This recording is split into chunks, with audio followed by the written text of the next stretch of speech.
गाग पायी पिंगाग आणि पिंगाग असंच होती ना. तर मग तुमची टोळी जाऊन खेळलं जाऊन काय करते हे सांगा ना तुम्ही. आणि त्यांनी काय सांगितलं मनोज जरांगे तुम्ही काय सुरेश अण्णा जे मला ट्रोल करतात ना त्यांच्या आईला मी कचा कचा घोडे लावतो हे वाक्य सगळ्या मीडियावर सगळ्या चॅनलवर सुद्धा उपलब्ध आहे. आणि म्हणून माझी प्रशासनाला विनंती आहे मनोज जरांगे तुझी नांगी ठेचणार आम्ही बोलत नाही रे बाबा. हे पोलीस प्रशासन आणि महाराष्ट्राचे मुख्यमंत्री महोदय तुझी नांगी ठेचल्याशिवाय राहणार नाही. या ठिकाणी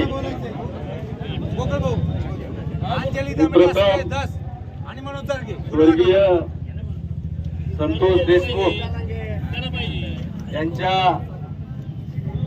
हत्येबद्दल निधनाबद्दल आपल्या तालुक्याच्या वतीनं आपण सर्वजण त्यांना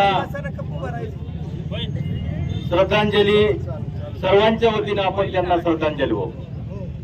त्याच्यानंतर आता मी एकच मिनिट घेतो थोडी घोषणा देणार आहे. तुम्ही सगळ्यांनी ताकदीने घोषणा द्यायचा. या जरांगेचं करायचं काय या जरांगेचं करायचं काय या जरांगेचं करायचं काय. धनंजय मुंडे साहब तुम आगे बढ़ो मुंडे साहब तुम आगे बढ़ो. आज या ठिकाणी सर्व पाथर्डी तालुक्यातील ओबीसी समाजाच्या वतीनं हे जे आज आंदोलन आहे हे जे आज रस्ता रोको आहे या रस्ता रोकोच्या संदर्भामध्ये गेली महिनाभर महाराष्ट्रामध्ये काय सुरू आहे हे सगळ्याला माहित आहे. त्याच्या खोलात आता मी जात नाही. कोण काय बोललं, परभणीच्या सभेत काय बोललं, बीडच्या सभेत काय बोललं, टीव्हीवर काय बोलतात, अरे चॅनलवर काय बोलतात. अरे तुमच्या बापाची सत्ता आहे का या महाराष्ट्रात. तुम्ही जर या महाराष्ट्रात असं जर म्हणत असाल तर तुम्ही घरात घुसून मारू. अरे ये घरात घुसायला मागत असेल का असेल हिंमत तर घरात घुसायला ये. आणि जर घरात घुसायला आला तर तू मागच असेल का एवढं तुम्हाला या ठिकाणी सांगतो. काही बोलायचं काही चालायचं. अख्ख्या महाराष्ट्रामध्ये या माणसाने 30 किलोच्या माणसाने जातीवाद करून दिला. त्याला आकार नाही वकार नाही. बघितलं का तुम्ही टीव्हीवर कसा गुन्हे गोविंदांनी नांदणाऱ्या महाराष्ट्रामध्ये त्या ठिकाणी जातीवाद पेरून ठेवला आणि माणसातले माणसं ठेवले नाही. या माणसाने मला एकच मिनिट सांगायचंय. एकच मिनिटात माझं भाषण संपणार आहे. तुम्हाला या ठिकाणी पोलीस प्रशासनाने मी त्यांना सांगू इच्छितो कधी जरांगेनी भाषा वापरली जी मनोज जरांगेनी भाषा वापरली त्या भाषेच्या संदर्भामध्ये पोलीस प्रशासनाने त्या ठिकाणी गुन्हा दाखल केला पाहिजे असं मला या प्रशासनाला विनंती आहे. आमचं आता हे आंदोलन सगळं आम्ही करणार आहोत. पण तुम्ही ज्या ठिकाणी गुन्हा दाखल जर केला तरच आम्ही आमचं आंदोलन मागे घेणार असं या ठिकाणी मी तुम्हाला सांगू इच्छितो. आणि पुन्हा एकदा तुम्हाला सांगतो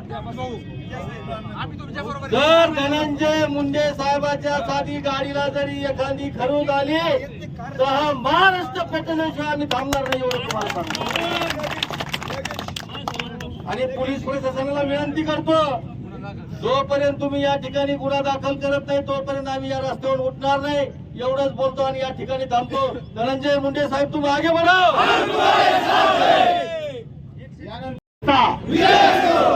स्वर्गीय लोकनेते गोपीनाथराव मुंडे साहेब आदरणीय मंत्री धनंजय मुंडे तुम आगे बढ़ो. हम तुम्हारे साथ हैं. धनंजय मुंडे तुम आगे बढ़ो. हम तुम्हारे साथ हैं. पंकजाताई तुम आगे बढ़ो. हम तुम्हारे साथ हैं. भुजबळ साहेब तुम आगे बढ़ो. हम तुम्हारे साथ हैं. अकेल साहेब तुम आगे बढ़ो. हम तुम्हारे साथ हैं. सदावर्ते साहेब तुम आगे बढ़ो. हम तुम्हारे साथ हैं. मित्रांनो प्रथमतः अमर रहे मुंडे साहेब अमर रहे. आमच्या भावना शासनापर्यंत पोहोचा आणि आमचा गुन्हा दाखल केला असता आम्हाला ही वेळ आली नसती. म्हणून आपला देखील मी आम्ही प्रशासनाचा जाहीर निषेध करतो. कारण त्यांनी गुन्हा दाखल करणे गरजेचे होते. यानंतर अनंतराजे करा 2 मिनिटात बोलायचंय. थोडक्यात बोला सगळ्यांनी. फक्त निषेध व्यक्त करा. ते काय भाषण करण्यास स्टेज नाही. राष्ट्रसंत भगवान बाबा जी घटना मस्ताजोगला घडली मित्रांनो, तिचं कोणत्याही समाजाने कोणीही त्याचं समर्थन केलेलं नाहीये. आम्ही पण त्याचा निषेधच करतो. पण ती घटना जातीवादातून घडलेली नाहीये, तर ती आर्थिक व्यवहारातून घटना घडली आणि त्याला तुम्ही जातीय स्वरूप देता, हे मात्र चुकीचं आहे. मराठवाड्यात जो जातीवाद चालू आहे त्याचं लोन आता महाराष्ट्रावर पसरायचंय का, याचा विचार आपल्या सगळ्याला करावा लागेल. आणि ही जी उठसूट मीडिया समोर येऊन जातीवादी बोललं जातं, याचाही आम्ही निषेध करतो. आणि शासनाने प्रशासनाने त्यांना वेळी जावर नाही घातला तर याचा परिणाम महाराष्ट्राचा भविष्य काळात मणिपूर झाल्याशिवाय राहणार नाही, हे मी जाहीर करतो. अमर रहे मुंडे आज राजकीय आरोप चालू आहे. त्यांची हत्या झाल्यानंतर महाराष्ट्रामध्ये प्रचंड मोठा जातीय आणि सामाजिक ताणतणाव निर्माण झालेला आहे. आणि मनोज जरांगे जे काही मराठा आंदोलक आहे यांच्यावरती महाराष्ट्रात एक 4-5-6 म्हणजे आतापर्यंत जी मीडिया माहिती आलेली आहे 5-6 प्रोसेसमध्ये सुद्धा एफआयआर दाखल झाले. त्यांनी बेकार लोक होते, 2 समाजामध्ये विशिष्ट निर्माण केलं किंवा मुस्लिम महोदयांची बदनामी केली वगैरे वगैरे अशा काही घटना घडलेल्या आहेत. म्हणून आज महाराष्ट्रामध्ये उपयुक्त माहिती रास्ता रोको आंदोलन करण्यात आलं. आपल्याबरोबर बोलण्यासाठी निरीक्षक जे कर्तव्य दक्ष म्हणून त्यांचं नाव आहे ते काय म्हणतात, काय आज काय मागण्या सकल ओबीसी समाज याच्या वतीने पाथरी शहरामध्ये नाईक येथे रस्ता रोको आंदोलन करण्यात आले होते. तर त्या रस्ता रोको आंदोलनामधील प्रमुख मागणी जे काही मंत्रालय येथे संतोष देशमुख यांची हत्या झाली, त्यानंतर जे काही राजकीय आरोप प्रत्यारोप चालू झाले आहेत. मनोज जरांगे, सुरेश धस, माननीय सुरेश धस, संजय दामनिया, माननीय प्रकाश जाधव, माननीय हे वेगवेगळ्या प्रकारे आरोप करत आहेत आणि सामाजिक तेढ निर्माण करत आहेत. आणि त्या अनुषंगाने त्यांच्यावर गुन्हे दाखल करण्यात यावे असे तहसीलदार प्राप्त अधिकारी आणि पोलीस यांना निवेदन प्राप्त झाले होते. आणि या मागणीसाठी रस्ता रोको आंदोलन करण्यात आले होते. तर ते रस्ता रोको आंदोलन थांबलेले आहे. त्यांची जी काही निवेदन प्राप्त झालेलं आहे त्या निवेदनामध्ये जी काही त्यांनी मागणी मांडलेली आहे तर त्या मागणीबाबत वरिष्ठांशी चर्चा करून वरिष्ठांकडे त्या मागणीबाबतचा अहवाल पाठवत आहोत आणि वरिष्ठांच्या मार्गदर्शनामध्ये जे काही मार्गदर्शन प्राप्त होईल त्याप्रमाणे जे काही पडतात मोठे कारण पोलीस करू शकत नाही असं वारंवार सगळं मीडिया ट्रायलमध्ये चालू झालं. आणि मग अशा अनुषंगाने आरोपींना तर फाशी शिक्षा झालीच पाहिजे अशी पण मागणी होत आहे. त्या अनुषंगाने वरिष्ठांनी काही चर्चा केली आहे का, किंवा समजा समाजाच्या काही समजा जे निवेदन प्राप्त त्यांना काही तुम्ही आश्वासित नाही. आता आपल्याकडे हे जे निवेदन प्राप्त झाले होतं तर ते निवेदन वरिष्ठ कार्यालयाला पाठवलेलं आहे आणि वरिष्ठ आज जे तुम्ही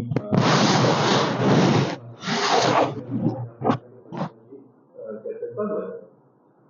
तर शिवाजीनगर पोलीस स्टेशन बीड असाच काही प्रकार घडला होता की पोलीस स्टेशनमध्ये गुन्हा दाखल होत नव्हता आणि तब्बल 8 तास या आंदोलन केल्यानंतर वरिष्ठांशी चर्चा करून त्या ठिकाणी मनोज जरांगे यांच्या देखील वक्तव्य असा काही प्रकार आता समाज दाखल झाला आहे की मदत आणि बाहेर तुमची वरिष्ठांची चर्चा करत होणार काय आश्वासन आश्वासन आता पहिल्यांदा दिलेलंच आहे. आश्वासन जे काही चर्चा ती जे काही निष्कर्ष निघेल त्यानुसार कारवाई होईल असं आश्वासन आम्ही दिलेलं आहे. आणि त्याची चर्चा पण चालू आहे. हो चर्चेची मागणी आपण पाहतात मीडियामध्ये जे काही समजा त्यांच्या मारे करण्यात फाशी शिक्षा होईल याच्या निश्चितार्थ मोठी दिसत आहे. त्यावर प्रति मोठी दिसत आहे. राजकीय हल्ले चालू आहे त्याच्यामध्ये ही सगळं होत असताना त्या ठिकाणी त्यावर तुम्ही कसं पाहता येईल आणि असं जर समजा कारण इंटरनेट पण मीडियामध्ये आहे किंवा सगळ्या मीडिया किंवा दोन समाजामध्ये निर्माण करणं किंवा अशा कायद्यानुसार याच्यात काय तरतूद आहे किंवा काय ते काय सांगतो. आता मी एक पोलीस ऑफिसर आहे आणि या पोलीस ऑफिसर असल्यामुळं मला या गोष्टीवर भाष्य करणं योग्य वाटत नाहीये.